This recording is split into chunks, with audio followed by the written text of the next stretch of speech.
Paul Grohsmeyer. I'm from Groveland, Florida, just right down the road, about an hour down. And what's this truck? This is actually a combination of 55, 56, 58, three trucks put together into a B-61. Had quite a history. It's started out, I believe, as a cement mixer, moved to a... Down here in Florida? No, up in the far northeast, up in New York.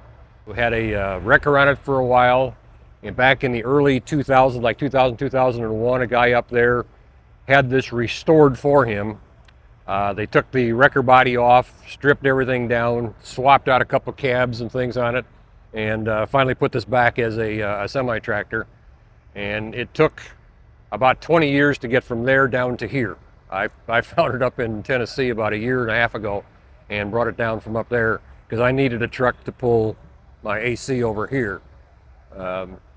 The AC is being a gravity-fed carburetor. I couldn't get it on my deck over trailer because by the time you make it up the ramp, you're out of fuel. Okay, so I had to have a lowboy to get it done. And with the lowboy, I needed a proper truck to pull it with that could actually be showable itself. I almost bought a modern day tractor, and that would have been a mistake, I think. It just took a while to find the right one. I didn't need a tandem. A single axle worked just fine. And you've only had it a year and a half? I've just about a year and a half now, yeah. So I basically had to do another restore on it. There was a lot of things that had to be taken care of that hadn't been touched over 20 years because it passed between, it looked like between 4 and 5 owners from the guy who actually had this done originally to now when I finally found the thing. So you've done a total restoration? Not a total. I've just, all the stuff that needed to be done for over the last 20 years just had to be updated and cleaned up and all the maintenance done on it and stuff like that. So it was... What's all the info on the truck? What's it have for an engine? It has a 673 Mack or a Thermodyne engine in it. It is not an original engine in the truck itself. I believe it came out of a 70 series Mack somewhere along the way. And it was probably a cab over based on the way the configuration the engine is itself. There are a few things different between the long nose 673s and the cab over 673s, and this looks like it came out of a cab over. The truck, like I say, it's in real good shape now. Done a very good job for us. It is a naturally aspirated engine. It is not turboed. I wish it was turbo, but it is not. Just gets you up off the line a little bit faster. Is it a little bit warm to drive in the summer in You Florida? could say that easily. It'd be warm to drive in the winter time. You're basically straddling the engine in this thing, and it's hot. You're sitting right on it. I do have to figure out some way to get an air conditioner in here though, because it is blazing hot down here in the summertime. Well, yeah, it's hot already, and it's only April 26th yeah, right, today. Yeah, just think. I did make a couple modifications in there. When I first brought this thing down from Tennessee, first thing my wife wanted to do is take a trip in it because we actually work with a guy who we race to, and we got to go down to Sebring. She said, let's take the new one. Are you sure you want to do that? Okay, because the passenger seat was just a bench. Well, about an hour out of town, she knew that wasn't the best way to do it. So I put air ride seats in it. Did you turn around and go back, or did you make the trip? She made the trip, but she let me know that we were going to do something about those seats. But these air ride seats here came right out of the chrome shop here. They fit perfectly in this cab. And a lot of people try to figure out which seat to put in, but these Bostroms fit right in the cab. What are the transmissions? This is the duplex, which is a 5+2. Truck itself, the chassis alone, easily cruises at 65 mile an hour. I mean, it just rolls right along. Is it a tight squeeze in there, or is it comfy? It is really not too bad. I'm just short of 6 foot. The only thing I have to do is I can't get the seat back any further without rubbing the back of the cab, so I have to cock my knee over to the right just a little bit to make up the distance to the accelerator pedal, but everything else is pretty good. I just can't get anything else to move back any tighter than that. Were you a truck driver? I was not. In my job, I hauled a lot of equipment. I used to work for a large equipment manufacturer. And so I hauled equipment back and forth and stuff like that as part of my job, but I was not, quote, a truck driver. But you had to drive trucks. I drove trucks, yeah. What sorts of trucks did you? You name it. Whatever was available at the time, it seemed like. How old were you when you first got behind the wheel of a semi? I think I got my CDL in 72, which right after her 18th birthday, I believe it was. I mean, I was working for a landscaping company at the time, and I was the one who had to go out and recover the people that broke down, so I had to be able to take anything out to replace them with. But you're not a truck driver. I'm not a truck driver, no. I do not claim to be a professional full-time driver in any way, shape, or form, no. There are plenty of people doing that. They don't need me there. Retired now? I am retired. I've been retired for about, I guess, 13 years now, yeah. So it gives me a time to do restoration work. And Did you retire to Florida? I actually retired just before we came down here, yes. Where was home before? I hate to say it, but Illinois, it's a great state to be from. All right, let's talk about this one. This AC, I'll show you some pictures in the back side here a little bit as we walk around the truck, but my father-in-law was a Holmes record dealer up in Illinois. And we have another antique record, 1917 Ford with a Holmes record on it. And when we picked that up, when he retired, we bought it off of him. He had a photograph of a prototype of a Holmes tilt bed carrier, okay? Holmes built that back in about 1916 or so. It's the only one that they built. They didn't think it was sellable, so they built one of them. But my father-in-law had a original copy of the photograph of the unit itself. Okay, so I figured someday I'm going to replicate that thing. And I'll show you on the back side, there's a photograph back there. You made that? I made all that, yeah. But the Mack chassis on this was not the one that they used. They actually used a Clem truck, but you can't find a Clem tractor anywhere. But this, you'll see here in just a minute, this Mack mimics that Clem very closely. If you didn't look at this one having a solid cab roof or the hood design, you wouldn't know one from the other. So it was pretty close. So before we walk around and look at your creation there, yeah. What is the year of this truck? This is a 1922. And I have made that sign down there this year because most people, when they come to these shows, you tell them you got a 1922 and they give you a dumb look. You know, they don't know what that means.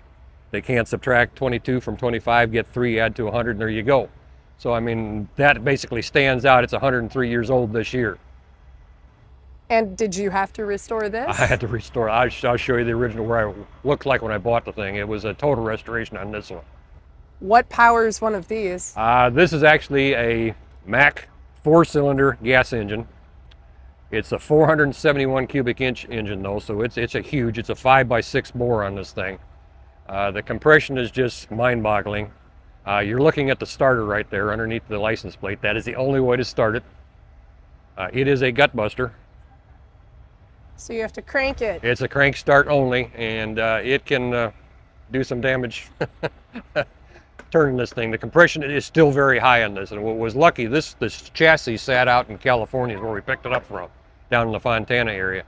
Supposedly it sat out in the desert for about 50 years. Okay, so it was fairly well preserved for the age that it was when we bought the thing. Plus, when I found out, I opened the crankcase on this thing from the bottom of the oil drain plug and nothing comes out, and you figured, okay, we're gonna have some problems. So poking a screwdriver up around it, all of a sudden I got a flood of water. I got about 2 gallons of water out of the bottom of this engine, and then I got oil. So luckily the oil covered the water in the bottom of the pan, so it didn't rust the block out. The block was in near perfect condition. So how old is the engine in this It's truck? an original. It's an original. We can open up the hood on this thing too to take a look, but it's an original. What's interesting on this machine, even though it's 1922, the crankcase of the engine is aluminum, and the transmission cover back here is also aluminum. What is the transmission? It's a 3-speed. Their operation is a transaxle type configuration here. You've got a drive shaft coming out of the engine all the way back to the transaxle back here, goes in, comes out to the gear drives over through here, and then chain drive to their back axle. And here are the service brakes are right here, and they're absolutely horrendous. Okay. The parking brake is actually in the rear axle down through here in each one of the hubs back here. These tires look really new. Yeah, they are. How do you find tires for something like this? Through Coker Tire, they picked up a lot of the old molds for some of these old tires. Now this used to, when I got it, had 950 by 24 tires on it, which aren't built anywhere anymore, but the 40 by 8, which is on here, fit those rims perfectly. So it's a new designation for it, but the Goodrich 40 by 8s fit those rims perfectly. And by the way, I did get a lifetime warranty on those tires. Your lifetime or the truck's lifetime? My lifetime. They will easily outlast me. Is this the sort of truck then that you need some instruction before you drive? Starting is the only thing that's weird. Other than that, you got a 3-speed transmission basically. The accelerator pedal and gas pedals and clutch and whatnot are a little bit different. You'll see when you get around the other side, but your accelerator pedal is not on the right like it is modern day. It's in the middle for some strange reason. Is this just There's storage? actually a battery box on this side.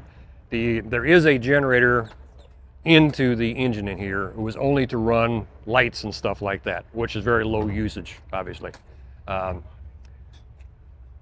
Most of the time, I don't even have a battery in it because we don't run the thing at nighttime. Oh, I didn't even think. Would the headlights be kerosene or something? Originally, they would have been gas, acetylene gas. Basically, there's a gas generator available, but I have not found the one I need. I need a solar manufacturer gas generator to change it back to gas. But one thing about gas generators like that, once you fire them off, your lights are going to be on for at least 2 hours. You don't shut them off. Okay, you burn out the acetylene that you create by getting the rocks wet and creating the acetylene. But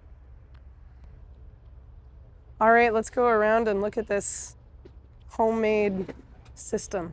yeah, but this Holmes operation, Holmes was the one that basically has credit for the first wreckers. Okay, and again, this is a replica of their first prototype. The whole gear system on here, you've got a series of winches on through here, 2 cables on each side, because this basically comes off of their other wrecker assembly like we have on our 1917 Ford. This one usually would be a boom line.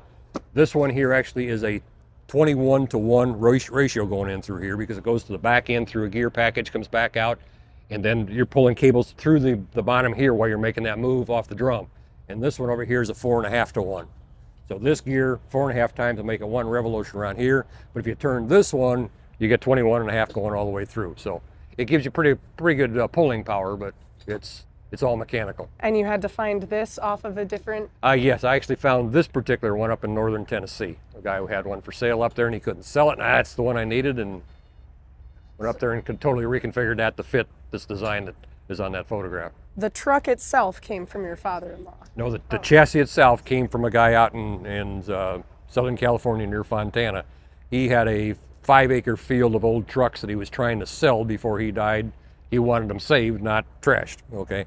And we were out there for a customer event, and we rented a piece of property off him, and I saw this chassis sitting next to it, and I figured, do you want to sell that? And we made a deal, and we went out in California and picked it up and brought it back. Chassis from California. Everything else, the wrecker, the gear system came out of Tennessee. Everything else on there I built. Aha, okay. But the plans were from one photo. One photo, and that photo's in the back of the truck over there. Was there anything super ultra difficult to find in the... Engine parts. Engine parts were my most difficult part of the whole thing. They don't come on Amazon. They don't have them in AutoZone. I found some people up in the far northeast. Matt Fall, who is very popular in the Mack industry, and the Mahan Museum came up with some of the more difficult parts to find. I mean, Mahan even had brand new logos and plates and lube plates and serial number plates and everything else, so that all worked out pretty good. But you just have to be, chasing parts was about a 30% of the time getting stuff going. Just looking at this, before we've even talked about this bed here, how did you do this? Like, if you were, you hauled equipment, did you learn fabrication? I've been restoring vehicles since before I had my driver's license. So. What was the first vehicle you restored? 1962 GMC pickup. And then did you drive it all Absolutely. the time? Absolutely. That's why I had to restore it so I could keep it. My dad was going to sell that truck. No, you're not. Now here's a blown up photo, and I mean, even as this photo is still pretty crisp, even blown up that far, because the photograph that my father-in-law had was an original copy of the original photo. It wasn't a duplicated, digitized, and printed operation. So it came out pretty clear. And I had this thing zoomed in many times in order to get scaling off of it, dimensions of steel, trying to get everything as dimensionally correct as possible, as well as trying to figure out what the gear pack was over here to make sure that I had the proper gearing combination to match what they had. And luckily, I found that particular one, like I say, up in northern Tennessee. And again, this chassis on this one is actually a Clem tractor, K-L-E-M-M, I believe you pronounce it. If it wasn't for the hood being different, and there being a soft top versus a hard top, and he still has hard rubber tires on his where these are pneumatics, That one came out of the factory with hard rubber tires on too, but I wasn't going to convert back to them. Where did Clem trucks come from? Do you know? Off the top of my head, I can't remember where they were built. But Probably the Northeast somewhere? back in that period of time, there were dozens of manufacturers of trucks. I mean, they may have built a couple hundred, a couple thousand and gone off or combined with somebody else, but you would not believe the number of truck manufacturers back in the teens and the 20s. Everybody was making them. Everybody was making trucks back then. When I see a custom-built bed on a truck, that's wood. I always ask, did the wood come from anywhere special? Actually, in order to get that dimension wood, I think I've got it out of Ohio. There's a big hardwood company up in Ohio. Can't think of their name right now. It starts with a B, but it's evading me here at the moment. But in order to get that much oak dimensionally correct that I needed, especially for that deck, I wanted full shots all the way down. That came out of them. That was a pretty good shipment coming out of them. And then did you manufacture? I made all that, yeah. All the steel fabrication on here I did, and it was a long-term operation. How long did this take? It took me actually 6 months to tear it down far enough to make sure it was actually salvageable. I'm talking about the chassis. And it sat for a while. I bought the chassis back in 2007 out in California, brought it back. But then life kind of got in the way and we had to move and build a house and all that good stuff, so it had to wait. Actually started working on it heavily in mid-19 and finished it by mid-22. And these oak beams on through here, actually cut those out of leftover logs from our house that we built. So they're solid oak beams all the way across. See, I figured there was a special story in there somewhere. If you can pan on down here a little bit, this is what it looked like when I bought the chassis. That's where it was sitting out in California. Is light hitting you right? Probably not.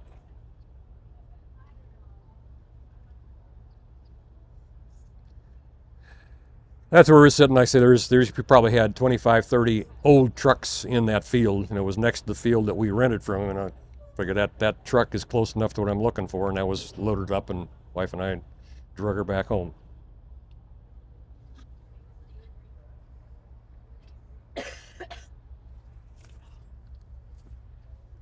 So does it get driven more than just up and down the ramp? Do you put it in parades or anything? I haven't been in any parades. I've basically been to the truck shows, the vintage truck show over here, and just messing around with it here and there. There aren't too many true truck shows in Florida, which is a problem. You've got this one, you've got the VTOF one that we belong to over here. Rainey's are going to try one up north, I guess, but we're not bringing this one because that's more of a kid's show, so we're bringing our little Ford wrecker instead. But now that I can haul it myself with this configuration, it's going to go more than it had been in the past. So if you want to step up there for a second, look in the cab, the pedals on here are... Is this a toolbox? Just a toolbox, yeah, just a toolbox. Yep. Take one of those with you. Yeah, they go on. You want to step up there and point downward? Yeah, Grab anything you want. Grab anything you want, yeah. But if you look there, the center pedal is actually the accelerator, not the right one. The right one's the brake, the left one's the clutch. But things they are close together. The things were done a little differently back then too. It's the same thing, same idea as the old Fords had their pedals and let's see if I weird can... configurations too. That is small. Yeah, I mean, people were smaller back then than they are today, I believe, so they fit these old cabs easier. Any Mack branded spot to put your foot? Yeah, absolutely. Your heel sits right there. Yep. Because that accelerator pedal, if you don't have that, you're at a weird angle because that accelerator has to go down, not forward.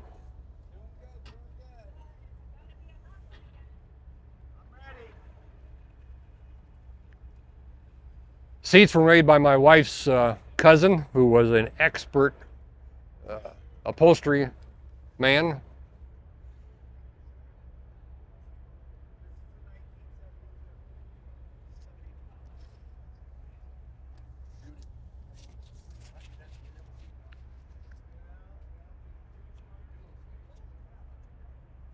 What about the steering wheel? Would that have had to have been replaced at some point? I actually have a nephew who is a woodworker, and I wasn't going to attempt something round as a steering wheel, so had him build that steering wheel for me. Oh, wow.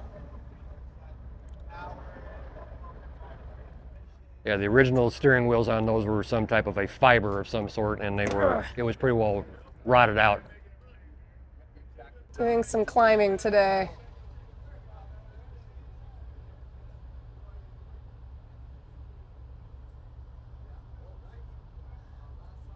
What are the on-off switches that aren't labeled anything other than on and off? I've got this set up so I can either put a 6-volt or a 12-volt battery in it, depending on what I have at that particular moment in order to run the lights. So one is for 6-volt, where I run it through a upscaled voltage converter to take it up to 12-volt to run the light bulbs that are in here right now. Or I can leave it at 6-volt and run them that way. What about the red on-off lever? It's just the master. Wow, and the wiring schematics there? Would that have always been in the truck? Yeah, you mean the plate that you got down there in the lower dash? Oh yeah, those plates are original. What's interesting about these old Macks is that the Mack Museum, I'm sure you probably know something about those guys, they keep prints of everything. They've got more records than you can imagine, and they can tell you what was on the truck when it left the factory, which makes it pretty convenient. But again, all those brass plates in there, they were obviously gone from the truck, but the Mahan people over there, they had, I guess, rights to rebuild those or reproduce those, and they are perfect replicas of it.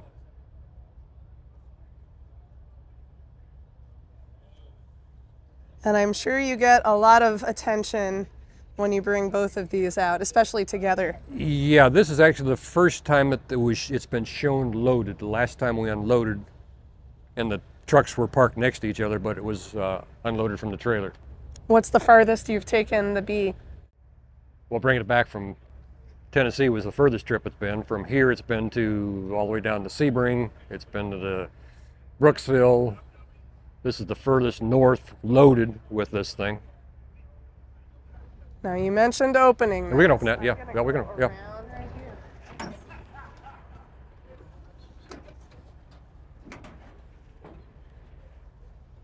This is what you call a real big block versus what they call big blocks today. Again, it's a 471 cubic inch. If you can come around the side here a little bit, I'll show you something that's interesting on it. This is called a jug head engine. If you notice, there's no head on this engine. Okay? This top part goes all the way down to the top of the aluminum casting.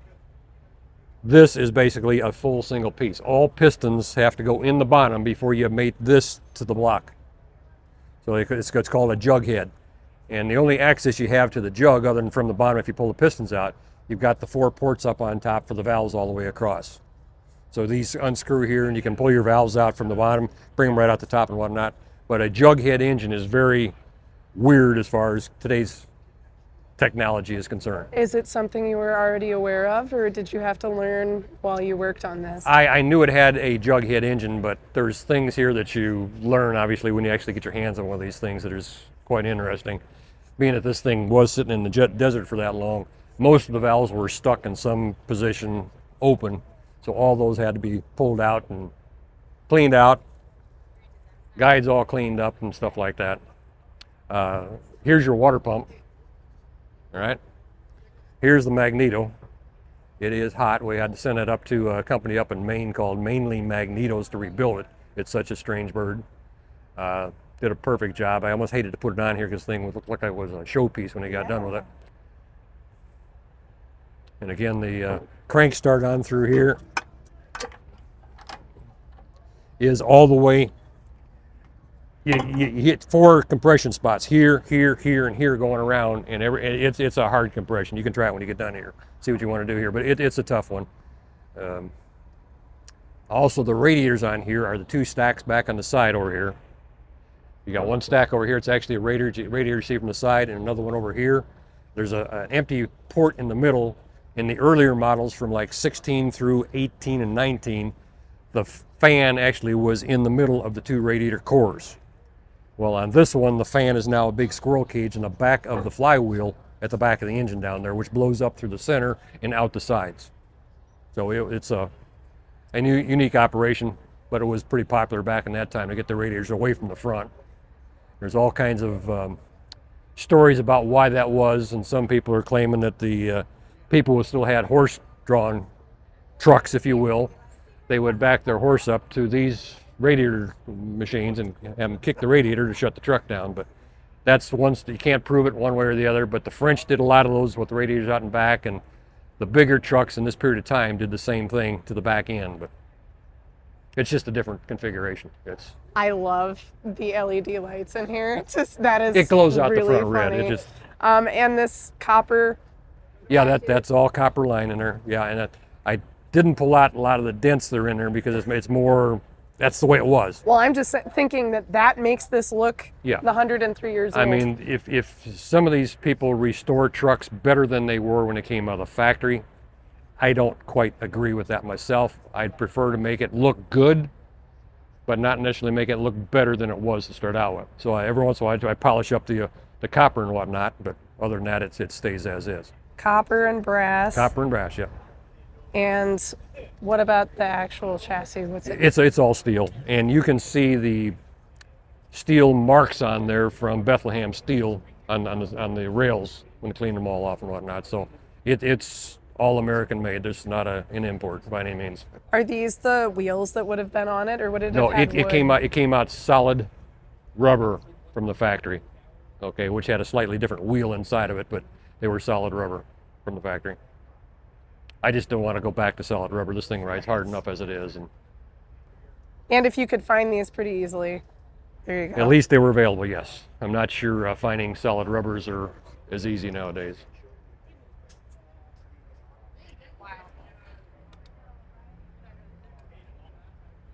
What year did Mack open? 1900. Their first vehicles were actually buses for a national park out west, I believe it was, that they were making them for. And then it got sold out once, and they came back in. Mack Brothers, I forget who they sold to right now off the top of my head, but you can look it up. The Mack Brothers sold off their business and then came back a couple years later and bought it back and went strictly into trucks. And these ACs, many of these ACs went into World War I. They were shipping thousands of them overseas to the British to use before we got involved in World War I. But they were very popular in the Northeast, out at the Grand Canyon, where they were building the dam out there in California. In between, there were not a whole lot of ACs used. So it's a unique vehicle, kind of specific to certain parts of the country, but it's a nice truck. Yes, for sure.